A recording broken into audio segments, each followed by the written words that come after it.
Herd Immunity is a simple card game with a virus theme. So there are a deck of 54 square cards. Each card has a total value in the middle and 4 sections representing 4 diseases that are spreading, and they each have their infection value. So the game setup is incredibly simple. It's shuffle and deal 4 cards for each player.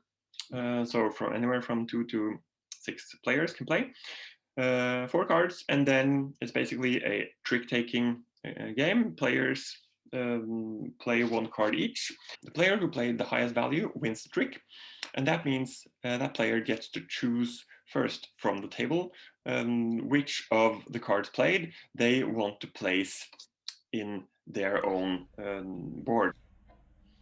The objective of the game is to place the cards you acquire in front of you and in such a way that you limit the spreading of the diseases as much as possible. So you want as few infection points as possible. In the end of the game, you want the lowest possible score. So you can place cards on top of each other as long as the sections from the card you're placing exactly match the sections of the card beneath. So in that way, sometimes you need to expand the territory covered by the cards, and sometimes you're able to place cards on top of each other so that they cover the values of the cards beneath. And when all cards have been placed, first you deal 4 cards to play 4 tricks, and each player places 4 cards in their own space.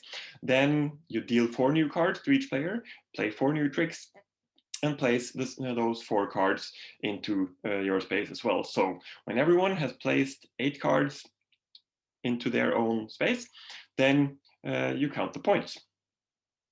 So you add up the total value of all the diseases in your on your cards, and that is your total score. But one disease does not count, and then you need to look at the diseases spreading across the entire table, and the one disease that has the most spaces of infection spreading across the entire table, across all players, that disease does not count, as you have all achieved herd immunity for that disease. So you deduct that from your total score and add up the 3 other diseases. And whoever achieves the lowest score is the winner. And then you can play again, as this game takes about 10 minutes to play.